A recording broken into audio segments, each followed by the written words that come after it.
Bonsoir à tous, bonsoir et bienvenue sur Santé naturelle et spirituelle. Nous abordons tous les sujets, santé naturelle, vie au quotidien et spiritualité, et aussi de l'actualité, bien sûr. Tout ce qui peut éveiller les consciences. Aujourd'hui, je vais vous partager une histoire insolite et incroyable. Il s'agit d'une Américaine qui a vécu il y a fort longtemps aux États-Unis, plus précisément au Tennessee, aux États-Unis. Et cette Américaine est née avec une particularité, c'est qu'elle avait 4 jambes et aussi 2 utérus. Elle s'appelait Joséphine Myrtle Corbin. Elle est née en 1868. Elle était par contre atteinte d'une maladie assez rare appelée Dipicus. Et à sa naissance, ils ont constaté que l'enfant qu'elle était possédait 4 jambes. Mais malgré tout cela, le bébé se portait bien, en très bonne santé. Donc, elle a grandi normalement. Les médecins de cette époque n'arrivaient pas à expliquer cette malformation.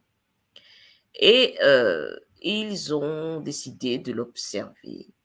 Et malgré le fait qu'ils n'avaient pas les moyens d'en savoir plus, puisque la médecine à l'époque, dans les années 1800, 19e siècle, n'était pas assez développée. À l'âge de 13 ans, son père décide d'utiliser donc le handicap de sa fille pour faire de l'argent. Il commence donc à présenter aux voisins la fille et demande aux voisins de payer $1 chacun pour voir sa fille. Apparemment, le succès vient, un certain succès financier, et il se rend compte d'un potentiel financier qu'il pourrait exploiter. Alors, il contacte la presse, distribue des prospectus et le public afflue massivement. Le succès est tel qu'elle est exposée pour le cirque même de Barnum, sous l'appellation La fille à 4 pattes du Tennessee. Donc, elle se déplace dans tout le pays et devient célèbre. À l'âge de 19 ans, elle rencontre son grand amour et se marie avec Clinton Bicknell, un jeune médecin. Le couple a 4 enfants sans malformation.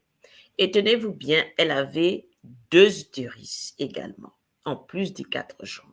Elle a fait donc des enfants en parfaite santé. Et elle décide, après ses accouchements, de se consacrer à sa vie de famille. Et de 1909 à 1915, elle participe donc à des exhibitions publiques en moyennant $450 par semaine. Et donc, Joséphine meurt donc épanouie, hein, avec une vie épanouie. Elle décède en 1928. Sa tombe est recouverte de béton afin que personne ne puisse voler son cadavre. Vous vous rendez compte? C'est une histoire incroyable. Une histoire incroyable jusqu'à sa mort même. Ils ont dû sécuriser l'endroit où elle a été enterrée parce que des gens pourraient venir faire des expériences sûrement sur le corps. Et vous savez, les gens, comment ils sont. En général, c'est souvent, on exploite au maximum les choses insolites.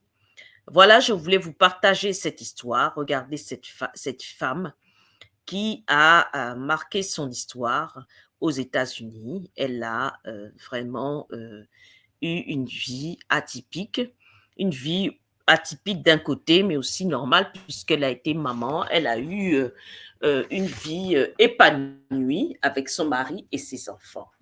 Donc, je voulais vous partager cela et comme vous voyez, la vie, on peut vivre avec des singularités, vraiment des choses qui ne sont pas communes à tous. Je vous remercie de m'avoir suivi et puis je vous dis, bien sûr, la prochaine fois, à la prochaine pour une autre histoire, une autre histoire et ou aussi une autre vidéo qui peut porter sur la santé, la vie au quotidien, la spiritualité et l'actualité, comme je vous ai dit. Merci et je vous dis à très bientôt pour une autre.